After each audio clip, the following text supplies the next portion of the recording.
دلوقتي احنا شايفين ايه اللي في الطبق ده؟ ميه. ايه اللي في الطبق ده يا لولو؟ ميه الميه دي نضيفه ولا مش نضيفه؟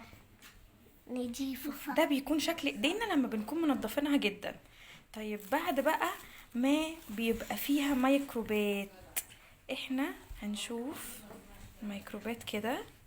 شايفين ايه اللي بيحصل؟ ايه اللي بيحصل كده؟ بقى فيه ايه؟ ميكروبات كتير ولا قليلة؟ كتيرة جدا، صح؟ يلا كل واحد فيكم يحط الصباع ده هنا في الطبق، صباع واحد. بصوا على الصباع اللي في ايديكم كده. ايه ده؟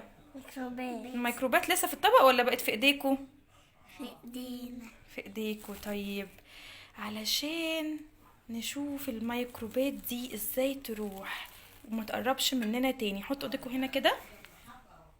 ده الصابون اللي احنا بنغسل بيه ايدينا، حطوا ايديكم جامد، خدوا حتة صابون زي اللي بنغسل بيه ايدينا. يلا تعالوا نشوف واحنا حاطين ايدينا بالصابون حطينا في الميكروبات ايه اللي هيحصل. اوه، ايه اللي حصل ده؟